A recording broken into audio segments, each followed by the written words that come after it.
అధ్యాయము 11, 12 వచనాలను అందరూ చదువుదాం. Okay, right. 1, 2, 3 ఇదిగో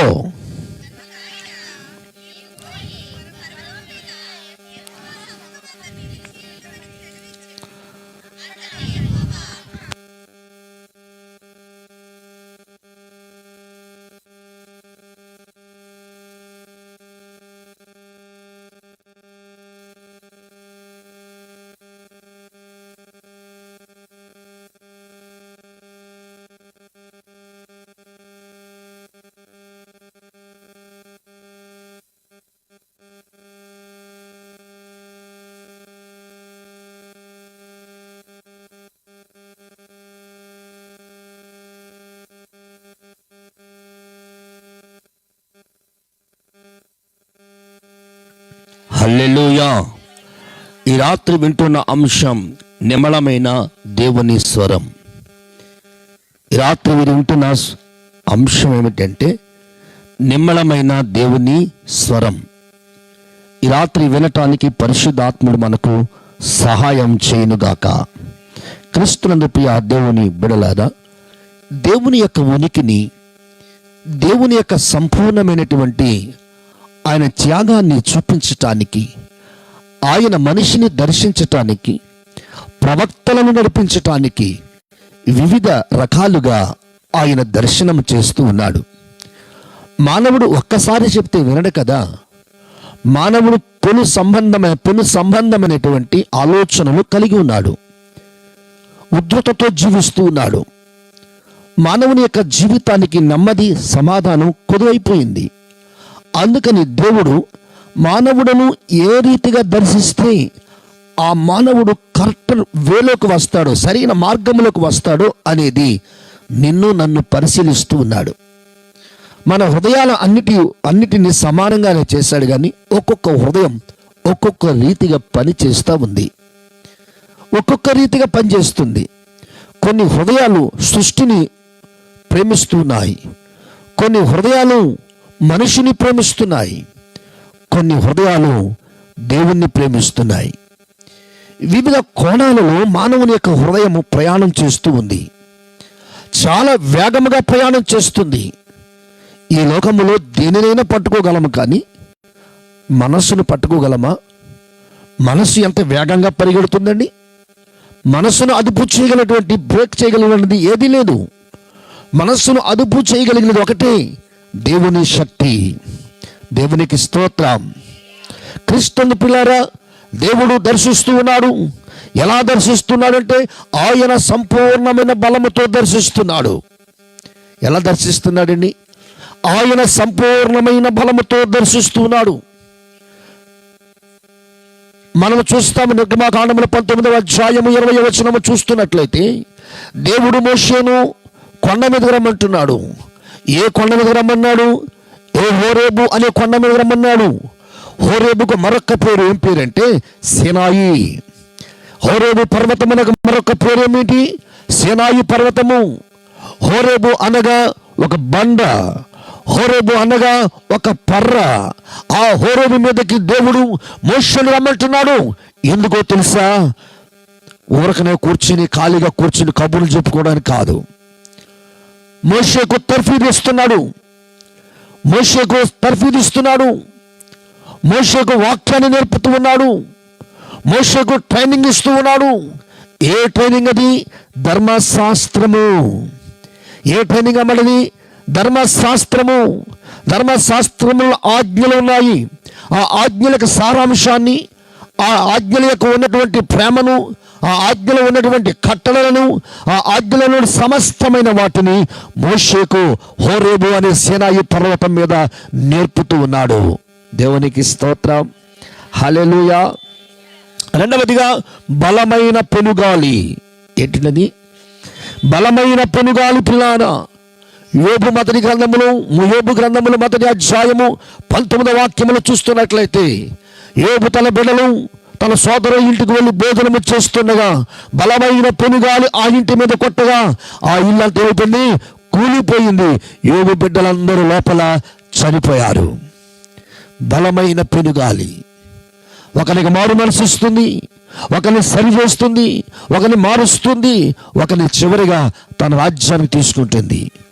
ఆ బలమైన పెనుగాలి దేవుని యొక్క వశంలో ఉన్నది. దేవుడు ఆజ్ఞాపిస్తే ఎలాంటి గాలులైనను ఆయన కంట్రోల్ చేయగలడు. హల్లెలూయా, దేవునికి స్తోత్రం. హల్లెలూయా.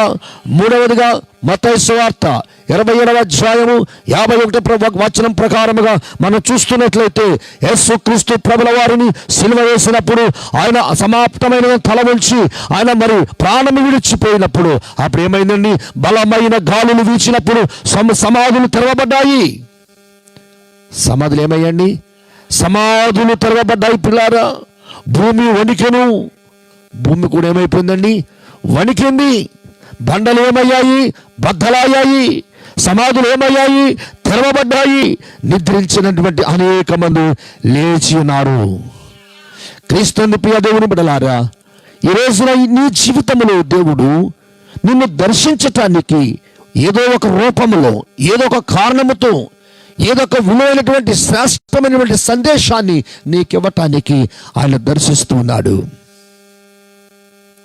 అబ్రహామును దేవుడు దర్శించటానికి తన తండ్రిని మాదిరిగా చూపించాడు, తన ఇంటికి మాదిరిగా చూపించాడు.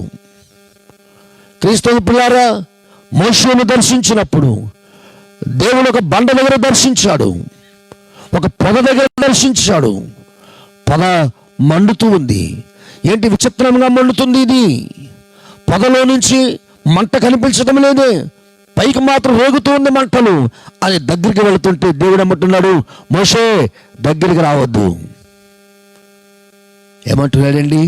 దగ్గరికి రావద్దు, నువ్వు పాపముతో ఉన్నావు, మరణ సంబంధమైన క్రియలతో ఉన్నావు, నువ్వు హత్య చేసిన వాడువు, వాటన్నిటిని విడిచిపెట్టు. అవన్నీ నీ చెప్పుల్లో ఉన్నాయి. నీ పాపము నీ చెప్పుల వెంట నడుస్తూ ఉన్నది, నీ మరణము చెప్పుల వెంట నడుస్తూ ఉన్నది. నీ పాపమని చెప్పులను విడిచిపెట్టి, నీ మరణమని చెప్పులను విడిచిపెట్టి అప్పుడు నా దగ్గర రా. కానీ నాడు పాపాన్ని విడిచిపెట్టడం లేదు, దేవుని దగ్గరికి వెళ్తున్నాము. శాపాన్ని విడిచిపెట్టడం లేదు, దేవుని ఆరాధిస్తున్నాము. నీ రక్షణ నిర్లక్ష్యం చేస్తున్నావు, రక్షణ కాపాడుకోలేకపోతున్నావు. రక్షణ పొందమంటే వంకలు, రక్షణ పొందమంటే సాకులు, రక్షణ పొందమంటే మంచి రోజని, రక్షణ పొందమంటే 40 దినాలైన తరువాతని, రక్షణ పొందమంటే ఉపవాస దినాలైన తరువాతని, రక్షణ పొందమంటే క్రిస్మస్ అయిన తరువాతని, రక్షణ పొందమంటే కొత్త సంవత్సరం అని ఏయో సాకులు చెప్పుకుంటూ ఉన్నారు. జాగ్రత్త, పెనుగాలిని మీద రాకమునిపే నువ్వు మారు మనసు పొందాలి. దేవునికి స్తోత్రం. హల్లెలూయా.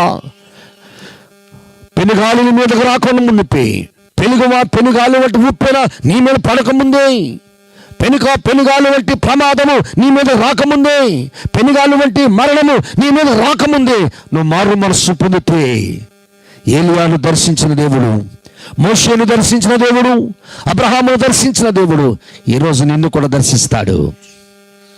నీ పట్ల ఆయనకి ఏం కోపం లేదు.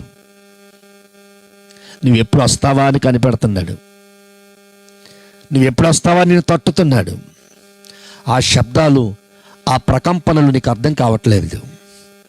ఎవరో శబ్దం అనుకుంటున్నావు, ఎవరో తట్టారనుకుంటున్నావు, ఎవరో పిలిచారనుకుంటున్నావు.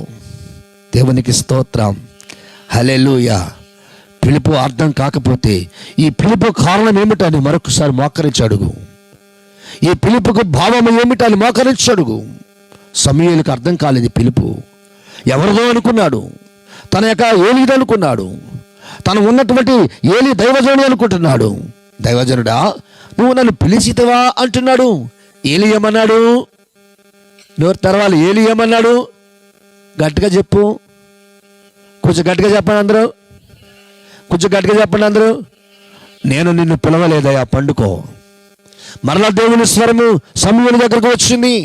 సమూయేలు అని దేవుడు పిలుస్తుంటే సమూయేలుకు దేవుని పిలుపు తెలియక, సమూయేలు ఉన్న దినములలో దేవుని దర్శనాలు ఆగిపోయాయి. సమూయేలు ఉన్న దినములలో దేవుని యొక్క ఉద్దేశాలు లేవక్కడ, దర్శనాలు లేవక్కడ, ఆగిపోయాయి. మనుషులు చేసిన పాపాన్ని బట్టి. ఇప్పుడు దేవుడు సమూయేలు ద్వారా ఆయన దర్శనమును ప్రజలకు చూపించాలని ఆశపడుతున్నాడు. దేవుడు సమూయేలు ద్వారా ఆయన యొక్క ప్రత్యక్షతను ప్రజలకు చూపించాలని ఆశపడుతున్నాడు. అందుకని సమూయేలును పిలుస్తూ ఉన్నాడు. సమూయేలుకు దేవుని పిలిపేమిటో తెలియక, అర్థం కాక ఏలీని అడుగుతున్నాడు, దైవజనుడా నువ్వు నన్ను పిలిచావా? లేదు నాయనా, పండుకో. నీవేదో భ్రమల్లో ఉన్నట్టున్నావు, నీవేదో కలలో ఉన్నట్టున్నావు. నీవు బలహీనతలు ఉంటే కలలు వస్తాయి. నరాల బలహీనత కలలకు గురి చేస్తాయి. నీ విపరీతమైన ఆలోచన కలలకు గురి చేస్తాయి. నీకున్న బుద్ధి కలలకు గురి చేస్తాయి. నీ మనసు దేవునికి ఇస్తే, నీ మనసు దేవునికి అర్పిస్తే, ప్రార్థన చేస్తే నీవు కని విని ఎరుగని దర్శనము నీకు ఇస్తాడు. దేవునికి స్తోత్రం. హల్లెలూయా, హల్లెలూయా, హల్లెలూయా. ఈ రాత్రి దేవుని దర్శించాలి అంటే గనక దేవుడు మరలా అంటున్నాడు, సమూయేలు, సమూయేలు అంటున్నాడు. సమూయేలు మరలా ఏలీ దగ్గరికి వెళ్ళి, అయ్యా నన్ను పిలిచితవా? ఓహో, ఇంతవరకు నా బిడ్డలు ఇశ్రాయేలీయులు చేసిన పాపాలను బట్టి దర్శనం లేదు కదా, పిలుపు లేదు కదా, భవిష్యత్తు దేవుని పిలుపు. సమూయేలు అన్నాడు, నాయనా ఈసారి పడుకో. ఒకవేళ మరలా ఇలాంటి పిలుపు నీకు వస్తే గనక నీ దాసుడు ఆలకించుచున్నాడని చెప్పు. ఒకవేళ నిజంగా దేవుడు నేను పిలిస్తే గనక ఆయన ఉద్దేశం ఏమిటో నీకు తెలియచేస్తాడు. సమూయేలు మళ్ళా వెళ్ళి పడుకున్నాడు. దేవుని ఉద్దేశం సమూయేలుకి చెప్పాలనుకున్నాడు. ప్రవక్త అని ఏలికి చెప్పాలనుకోవడం లేదు, దైవజనుడు ఏలికి చెప్పాలనుకోవడం లేదు. ఇప్పుడు సమూయేలు లేవనెత్తడానికి, సమూయేలును నిలబెట్టడానికి, ఇశ్రాయేలు పక్షముగా నిలబెట్టడానికి సమూయేలుని పిలుస్తున్నాడు. ఇప్పుడు సమూయేలు అంటున్నాడు, ప్రభువా నీ దాసుడు ఆలకించుచున్నాడు. రమ్మాను చున్నాడు నిన్ను ప్రభు యేసు, రమ్మాను చున్నాడు. అందరు చప్పలు కొట్టాలి. నిన్ను పాడుతూ గ్లోరీ వాంఛాతితో తన కారము చాచి రమ్మానుచున్నాడు. వాంఛాతితో తన కారము చాచి రమ్మానుచున్నాడు. నిన్ను రమ్మానుచున్నాడు. దేవునికి స్తోత్రం. చదవబడినటువంటి ఈ యొక్క వర్తమానములు దేవుడు ఒక స్పష్టతను చూపిస్తూ ఉన్నాడు. ఎవరికి చూపిస్తున్నాడు? దైవజనుడైన ఏలియాకు. ఎవరికి చూపిస్తున్నాడండి? దైవజనుడైన ఏలియాకు చూపిస్తున్నాడు. ఏమిటి ఆ స్పష్టత అంటే పిల్లారా, బలమైన గాలి వేసిందంట. ఏ గాలి వేసిందండి? బలమైన గాలి వేసింది. మనం గాలి వేస్తే చూడండి, కిటికీ తలుపు ఎలా ఉంటాయమ్మా? నిన్న ఆదివారం రాత్రి గాలి వేసిందా? కిటికీలు ఎలా కొట్టుకున్నాయి, తలుపులు ఎలా కొట్టుకున్నాయి, కర్టెన్స్ ఎలా కట్టుకున్నాయి, పిల్లలు లోనికి వెళ్ళిపోయి దాక్కోలేదా? మనం కూడా ఏదో గాలి వచ్చేస్తుంది, ఈ గాలి ప్రమాదం, ఈ గాలి దెయ్యం గాలి అని ఎంతోమంది లోనికి వెళ్ళిపోయి తలుపులు వేసుకున్నారు, దుప్పలు కప్పేసుకున్నారు, పురుకోసలు కట్టేసుకున్నారు. దేవునికి స్తోత్రం. ఏదో గాలి నన్ను ఆవరిస్తూ ఉంది, ఏదో గాలి నన్ను వెంటాడుతూ ఉంది, ఏదో గాలి నన్ను విడిచిపెట్టడం లేదో. ఎందుకు విడిచిపెడతాది నిన్ను? నీ దగ్గర ప్రార్థన ఉంటేగా. రోజులో ఎంతసేపు ప్రార్థన చేస్తున్నావు? వాక్యం చదువుకుంటున్నావా? ప్రార్థన చేస్తున్నావా? ఇప్పటికీ కాళ్ళకి పురుకోస, చేతికి పురుకోస, మెడలో పురుకోస. ఆ పురుకోస బదులు ఉరితాడు కట్టుకోండి. ఏంటమ్మా దెయ్యాలు? ఏంటమ్మా యేసయ్యను నమ్ముకున్న వాళ్ళు దెయ్యాలా? ప్రభువుని వెంటాడే వరకు దెయ్యాలా? నా నీ జీవితానికి ప్రార్థన లేకపోతే, నీ బ్రతుకుకు వాక్యము లేకపోతే అలాగే దుష్టుడు వెంటాడతాడు, అలాగే వెంటాడతాడు. వాడికి ఇంకా ప్రజలు లేరా? ఉన్నారో వాళ్ళందరూ ఆడివాళ్లే. మనం వాడు వాళ్ళం కాదు కనుక మనల్ని ఏం చేస్తాడు? వాడు వైపు తిప్పుకోవడానికి మన దగ్గరికి వస్తాడు. వాళ్ళ దగ్గరికి వెళ్ళడు. వాళ్ళ మీద దెయ్యాలు ఉన్నాయా? లేవు. వాళ్ళ మీద దుష్టులు ఉన్నారా? లేరు. నీ దగ్గరికి వస్తున్నారు. ఎందుకు వస్తున్నావు తెలుసా? నువ్వు ప్రభువు నమ్ముకున్నావని, నువ్వు ప్రభువుని ఆరాధిస్తున్నావని, తన వైపుకు తిప్పుకోవడానికి నిన్ను భ్రమలు కల్పిస్తున్నాడు. నీ జ్ఞానాన్ని దోచుకుంటున్నాడు, నీ తెలివిని దోచుకుంటున్నాడు. బలమైన గాలి. ఏ గాలి అది? ఎన్ని చెప్పినా కానీ పురుకోసలు చెప్తలేదు. దేవుని స్తోత్రం చెప్పమ్మా. పురుకోసలు చెప్తారు, మీరెందుకు చెప్తున్నారు? చెప్పమ్మా. మంగళసూత్రం తాడు వేసుకున్నట్టు పురుకోసలు తాడు వేసేసుకుంటున్నారు. ఓ ప్రభువా, అవన్నీ నేను చూస్తున్నాను. దేవునికి స్తోత్రం. హల్లెలూయా. ఒక ఊర్లోనూ మా సోదరుడు చర్చిలో ఒక ఆవిడకి దెయ్యం పడింది. దెయ్యం పడితే పక్కింటోళ్ళు మా సోదరుడికి ఫోన్ చేస్తే, తమ్ముడు మనం వెళ్దాం దా అన్నాడు. మీ విశ్వాసాన్ని నేను ఎందుకంటే, ఆ తమ్ముడు దాదాపు అంటే ఆయనకు భయం కాబోలు నన్ను తీసుకెళ్ళాడు. దేవునికి స్తోత్రం. నాకేం భయం ఉండదు. అర్ధరాత్రి రమ్మని వచ్చేసి ప్రార్థన చేసేస్తాను. నన్ను చూస్తే దెయ్యాలు పారిపోతున్నాయి, నన్ను చూస్తే పాములు పారిపోతున్నాయి. మా ఇంటి చుట్టూ ఎన్ని పాములు ఉన్నాయమ్మా? తాసు పాములు ఉన్నాయి, జరుగుడ్లు ఉన్నాయి, పొడపాములు ఉన్నాయి, కట్ల పాములు ఉన్నాయి, తాడేలు పాములు ఉన్నాయి. మరి ఏమనుకున్నా? పాములు అమ్మా, పాములు. దేవునికి స్తోత్రం. హల్లెలూయా. ఏనాడు నా కంటి కనపడలేదు, ఏనాడు కనపడలేదు. ఇప్పటికీ అవన్నీ ఎవరు కనపడతాయంటే దేవునికి స్తోత్రం. హల్లెలూయా. ఆవిడికి మా ఇంటి కొట్టినోడికి కనపడతాయి, మాకు కనపడ. ఆవిడకి ఏకంగా తోసుపాము కనపడింది. అయ్యి బాబోయ్, నేను ఆ రోజు నిజం కన్నీళ్లతో ప్రార్థన చేశాను. ఏంటి ప్రభువా, మా ఇంటికి వచ్చింది బిడ్డ, నిజంగా దానివల్ల ఏదైనా ప్రమాదం జరిగితే జవాబుదారీగా నేను ఉండిపోవాలి. ఎంత గొప్ప కార్యం చేసి ఉన్నాను. ఆ రోజు కన్నీళ్లతో ప్రార్థించిన బిడ్డ కోసం. నిజం పిల్లారా, ఈ కుటుంబం యావత్తు మా ఇంటి దగ్గర పరిచయం చేస్తారు. వీళ్ళ కోసం ప్రార్థన చేయండి. కక్ష పెట్టుకోకండి, గ్లడ్జ్ పెట్టుకోకండి, ప్రార్థన చేయండి వీళ్ళ కోసం.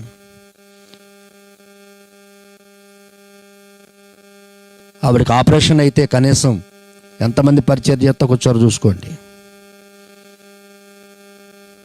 ఆలోచించండి. కానీ బిడ్డలు, నాని కుటుంబం మమ్మల్ని ఎంతగానో ఆదరించారు. దేవునికి స్తోత్రం. హల్లెలూయా. పర్వతాలు బద్దలైపోయాయి, శిలలు బద్దలైపోయాయి, కానీ దేవుని ప్రత్యక్షత కాలేదు. రెండవదిగా ఏం జరిగిందండి? రెండవదిగా ఏం జరిగింది? భూకంపం వచ్చేసింది. 12వ వచనం రాయబడింది కదా, ఏమొచ్చిందమ్మా? భూకంపం వచ్చింది. కానీ ఆ భూకంపం నందు దేవుని ప్రత్యక్షత కాలేదు. తర్వాత ఏమొచ్చింది? మెరుపు పుట్టింది, కానీ దేవుని ప్రత్యక్షత. పిల్లలు ఆలోచిస్తున్నారా? ఇది ఏమిటో? ఏంటది? ఎవరి డైలాగ్ ఇది? ఇదేమిటో? ఎవరి డైలాగ్ అమ్మా? చెప్పండి అమ్మా, ఈ డైలాగ్ ఎవరిదే? ఇదేమిటో? మన్నాను దేవుడు కుమ్మరించినప్పుడు దానికి ఏ పేరు పెట్టాలో తెలవక, ఏంటమ్మా దానికి ఏం పేరు పెట్టాలో తెలవక, నీకు ఆడబిడ్డ పుడితే ఏం పేరు పెట్టాలో తెలవక ఏం చేస్తావమ్మా? డేట్ రాసుకుంటావు, టైం రాసుకుంటావు, వారం పేరు రాస్తావు. ఎక్కడికెట్టుకెళ్తావు? పట్టుకెళ్ళి, ఏమండి మా మామగారి పేరు ఇది, మా అత్తగారి పేరు ఇది, మా అమ్మ పేరు ఇది, మా నాన్న పేరు ఇది, మా ఆయన పేరు ఇది, నా పేరు ఇది, మా మేనమామ పేరు ఇది, మా ముత్తాత పేరు ఇది, మా ఇంటి ముందు వాళ్ళ పేరు ఇది, మా ఇంటి పక్క వాళ్ళ పేరు ఇది. ఇన్ని పేర్లు చెప్పి ఆడిని 30 తిప్పలు పెట్టి పేరు పెట్టమంటావు. ఆడు ఎవరి పేరు పెట్టాలా? ఆడి తెలక ఈవిడ ఇన్ని పేర్లు ఏ పేరు పెట్టనంటే ఆడు ఎక్కడ చీప్ అయిపోతాడని చెప్పి ఏదో పేరు చెప్పేస్తాడు. అయ్యి పాపాయ్, ఈ నక్షత్రంలో ఈ పేరు పెట్టాలి కావాలని చెప్పేసి ఆడికి 1000 రూపాయలు ఇచ్చేస్తావు. నీ ఇంటికి వచ్చి కన్నీళ్ళు కాచి ప్రార్థన చేస్తే పాస్టర్ గారికి ఏమంత ఇస్తావమ్మా? లోనికి వెళ్ళి పాస్టర్ గారు నుంచోండి, ఏదో పెద్ద కట్ట తెచ్చింది అలాగా, పాస్టర్ గారు నుంచోండి. లోనికి వెళ్ళి అలిచేసిందా? రాదే, నా కాళ్ళలాగేస్తున్నాయి. అంటే అన్ని 500 కాగితాలే తిరిగేస్తుంది. నేను స్తోత్రం చెప్పమ్మా. హల్లెలూయా. పాస్టర్ గారికి ఇస్తా కాగితాలు తిరిగేస్తున్నారు. ఏలియా గారు పాస్టర్ గారికి ఇస్తాను, నువ్వు డబ్బు వైపు చూడకో, అంకె చూడకూడదు. దైవజనుడికి ఇస్తే దేవుడికి ఇస్తాడు. మా చెల్లి కూడా కానుక ఇవ్వడం వల్ల మా చెల్లి తర్వాత నువ్వేమనుకుంటావు అనుకో, తిడతావో కొడతావో కొట్టుకో తిట్టుకో, నీకే నష్టం. అన్ని విషయాల్లో, బిడ్డల జీతాల్లో, తన భర్త జీతాల్లో ఏదైనా కానీ కానుక తీయకుండా మాందు. దశమ ఖచ్చితంగా ఎత్తది. చప్పగొట్టిన ఒకసారి. క్రీస్తు పిల్లారా, భూకంపం వచ్చింది, బలమైన గాలి వేసింది, మెరుపు పుట్టింది, దేవుని ప్రత్యక్షత కాలేదు. ఇవన్నీ అయిపోయిన తర్వాత ప్రశాంతత గల వాతావరణంలో, నెమ్మది గల వాతావరణంలో, ఏ విధమైన అల్లరి లేనిటువంటి మౌనమైన నిశ్శబ్దమైన సమయంలో యెహోవా స్వరము నెమ్మళముగా వినబడిను. దేవునికి స్తోత్రం. మిక్కిలి నెమ్మళముగా మాట్లాడుతున్నాడు దేవుడు. ఏలియాను బలపరుస్తూ ఉన్నాడు. ఏలియాలోని భయాన్ని పోగొడుతున్నాడు. ఏలియాలోని చింతను పోగొడుతున్నాడు. ఒక యెజబెల్ అనేటువంటి ఆమె యొక్క మాట విని భయపడిపోతున్నాడు. దేవుడు ఏలియాను బలపరుస్తున్నాడు. ప్రియులారా, ఏ విషయంలోనూ నువ్వు బలహీనమైపోతే, ఏ విషయంలోనూ నీ జీవితము బలహీనత గురైతే భయపడకండి. దేవుడు నిన్ను దర్శించినట్లుగా ప్రార్థన చేయండి. దేవుడు నిన్ను బలపరచున్నట్లు ప్రార్థన చేయి. దేవుడు నిన్ను స్వస్థపరచున్నట్లు ప్రార్థన చేయి. నువ్వు అవసరాలు, కొరతలు, లోటులు, సమస్యలు, ఎరుకులు, ఇబ్బందులు, వ్యాధులు, బాధలు నీ జీవితంలో వెంటాడుతూ ఉంటే అవి పారిపోవునట్లుగా నువ్వు ప్రార్థన చేయాలి. నీ ఇంట్లో నువ్వు మోకాళ్ళ ప్రార్థన చెయ్యి. మరలా నీ ఇంటికి దెయ్యాలు తడుగునను. దెయ్యానికి దేని భయము? మోకాళ్ళ ప్రార్థన అంటే భయం దానికి. దేవుని స్తోత్రం. హల్లెలూయా. ఏం భయమమ్మా? మోకాళ్ళ ప్రార్థన అంటే దానికి ఎంత భయమో, గడగడ వణుకుపోతుంది. మోకాళ్ళ ప్రార్థన అంటే దానికి వణుకు. మా మాస్టర్ ఉండేవాడు, అబ్రహాం మాస్టర్. ఎంతమంది తెలుసు ఇక్కడ? అబ్రహాం మాస్టర్ ఒకదానికి తెలుసా? 2, 3, 4, 5, 6 ఒక హోటల్ ఎక్కుతున్నాయి కుందేళ్ళలాగా. కుందేలు నడిచి ఏం చేద్దామా అలా వస్తుంది. కొంచెం పాఠం చెప్తే, లెసన్ చెప్తే భయపడితే అంటేవాడు అనేవాడు, ఒరే దడా వణుకు పుణుకు వెళ్ళరా అనేవాడు. ఆయన మంచి అలాకోలం మనిషి. దడా వణుకు పుణుకు, దానికి కొంత మర్మం ఉంది. ఇది అడిగాను నేను. దడ వణుకు పుణుకు అన్నారు ఏకంగా. ఆకారం ఏంటంటే ఈ దడ పోయి వణుకుపోయి ఆకారం మెత్తపడతాడు. మరి పుణుకు ఎలా ఉంటుంది? ఆమా పొద్దున్న 5:30కి వచ్చేస్తున్నాడు పుణుకులోడు. దేవునికి స్తోత్రం చెప్పావా? హల్లెలూయా. మనం కూడా మెత్తగా ఉండాలి, దేవుని ఆరాధించాలి. తలవంచండి, ప్రార్థించుకుందాం. ఈ రాత్రి ఏ రీతిగా నిన్ను దర్శిస్తున్నాడో, ఏ రీతిగా నీ జీవితమందు ఆయన ప్రత్యక్షం అవుతుందో, ఒకవేళ బలమైన గాలి వేసినా, పర్వతాలు బద్దలైనా, శిలలు చిన్నాభిన్నం అయిపోయినా, భూకంపం కలిగినా, మెరుపులు పుట్టినా దేవుని యొక్క మేలు కలగలేదేమో. దేవుని మేలు కలుగునట్లుగా మోకరించి అడుగు. ప్రభువా, నా జీవితంలో మేలు కావాలయ్యా. అడగండి, మోకరించి అడగండి. నీవు ఎంత నష్టపోయావో, ఏ నష్టము నీ జీవితాన్ని వెంటాడుతుందో, ఆ నష్టం నుంచి విడుదలలేకపోతున్నావేమో, ఆ నష్టంలో నుంచి నువ్వు బయట రాలేకపోతున్నావేమో. ఈ రోజున ఆ నష్టం నీలోంచి విడుదల పొందినట్లుగా దేవుని వైపుకు తిరిగి అడుగు. ప్రభువా, మోషేను దర్శించిన దేవా, యేసయ్యా, మోషేతో మాట్లాడినవా తండ్రి, వాడా నీకు స్తోత్రాలయ్యా. సమూయేలుతో మాట్లాడలేదు, ఈరోజు నాతో మాట్లాడండి ప్రభువా, నీకే స్తోత్రమయ్యా. కోటంత విస్తారమాయనే, కోటకు పనివారు కొదువాయనే, కోటంత విస్తారమాయనే, కోటకు పనివారు కొదువాయనే. ప్రభు యేసు నిధులల్ని నిలువాయనే, ప్రభు యేసు నిధులల్ని నిలువాయనే. సమయం పనివారి తరుణం ప్రార్థన చేయుదమా.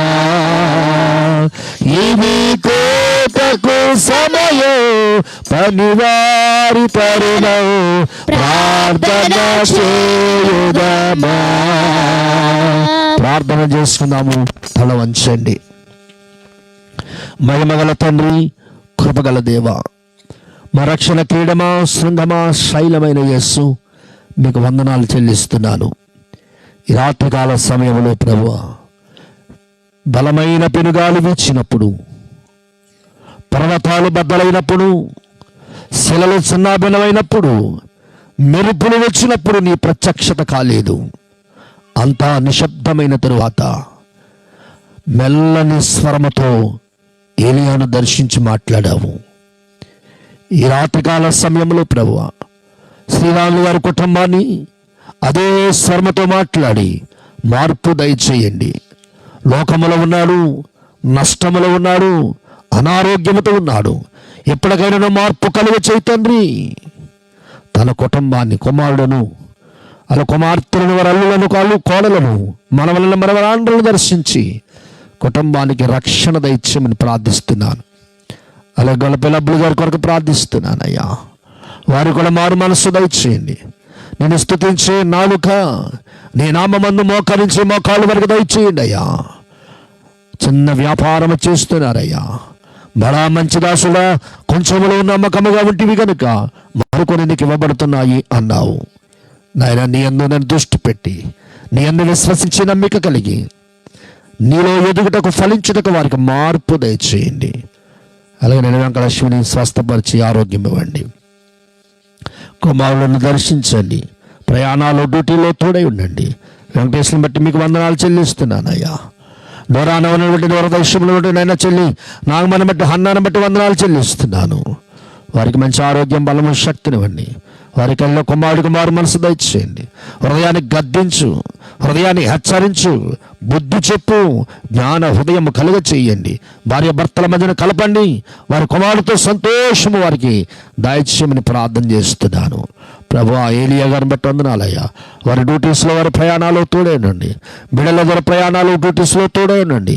చెల్లి తన కుటుంబాన్ని జ్ఞానముతో నడిపించినట్లుగా కృప చెప్పండి. కోడలు విజయ భారతికి ప్రభు సులువైన కాన్పు అనుగ్రహించండి. ఆరోగ్యము దయచేయండి. తల్లి బిడ్డను వేరుపరచండి. వారు ఆరోగ్యవంతులు అవునట్లుగా వారిని కోరుకున్న బిడ్డనే వారికి దయచేయమని ప్రార్థన చేస్తున్నాను. దేవా, నీకు వందనాలు ప్రభువ. రామకృష్ణ సౌభాగ్యం బట్టి వందనాలు. వారి అన్యోన్యతను దీవించండి. వారి అన్యోన్యతను ఆశీర్వదించండి. వారి అన్యోన్యతలో ప్రభు గొప్ప మేలు కలిగినట్లు ఆజ్ఞాపించండి. ఏ శోధనలో ఉన్నారు, ఏ రుగ్మతలో ఉన్నారు, ఏ ప్రమాదంలో ఉన్నారు, తప్పించు ప్రభువా. విడుదల కలుగ చేయండి. పరిశుద్ధ జీవితముతో నీ ఎదుట నిలబడి అన్నావని ప్రార్థించినట్లుగా తన జీవితానికి మార్పు దయచేయండి. నీలో ఎదిగి ఫలించే గొప్ప ధన్యత ఇవ్వండి. మనుషులు నమ్ముకున్న కంటే యెహోవాను ఆశ్రయించడం మేలు, రాజులను నమ్ముకున్న కంటే యెహోవాను ఆశ్రయించడం మేలు అని వాక్యం సెలవిచ్చింది. అటు ధన్యత ఇచ్చి నడిపించి స్థిరపరచండి. అలాగే ప్రభా, కుటుంబానికి అర్చన కుమార్తె సుజాతను, వారి భర్త బిడ్డలను దర్శించి నడిపించి స్థిరపరచండి. చిరువతి బిడ్డలందరినీ దర్శించండి. నీ స్వరముతో ఏలియాను ఎలా దర్శించావో ఈ బిడ్డలందరితో రీతిగా దర్శించి మీరే మహిమ పొందమని ఈ రాత్రి ప్రభువా, ఈ వాక్యము ద్వారా ఒక్కొక్క హృదయాన్ని వెలిగించండి. ఒక్కొక్క హృదయాన్ని సత్యములు నడిపించడానికి సహాయం చేయమని, మేలుతో నింపమని మా ప్రభువును రక్షకుడైన యేసుక్రీస్తుని ప్రశస్త నామంలో ప్రార్థించి వేడుకుంటున్నాను పరమ తండ్రి.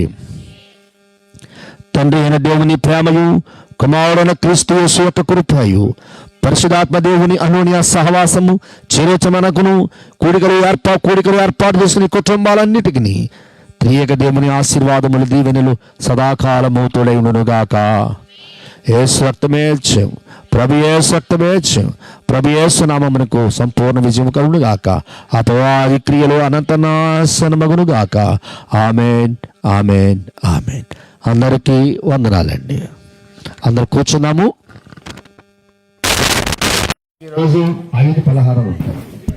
శ్రీరాములు గారి పలహారము,